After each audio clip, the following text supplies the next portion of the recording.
Maglagay ng aloe vera sa pinto ng bahay at magugulat ka sa resulta. Kailangan mong malaman ang tip na ito. Ipapakita ko sa iyo ang mga benepisyo ng paglalagay ng aloe vera sa iyong pinto.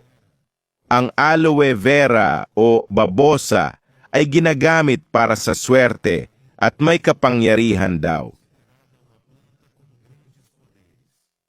Marami ang naglalagay nito sa negosyo para umunlad o hindi mabigo.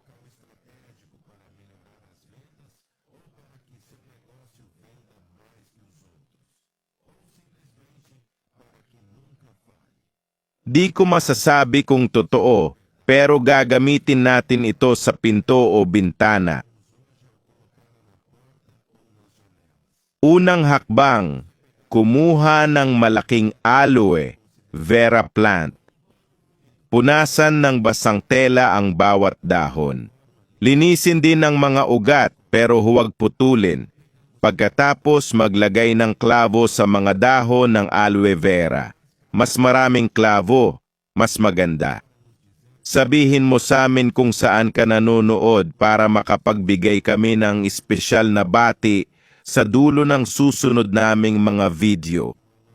Ngayon, dapat mong malaman na ang aloe vera ay magandang natural na hormone para sa pag-ugat ng mga halaman. Ito'y dahil may antibacterial na katangian ito na nagpoprotekta sa maselang tangkay mula sa insekto, lamok at uod. Sa madaling salita, mas malusog na itanim ang halaman kasama ng aloe vera. Kaya't kung ilagay mo ang cloves sa aloe vera, mananatili itong sariwa ng ilang buwan at mawawala ang lamok at langaw sa bahay. Kapag tinanong ka kung bakit mo ito ginagawa, alam mo na ang isasagot. Ang aloe vera gel na ipinahid sa balat ay mabisang pangtaboy ng lamok.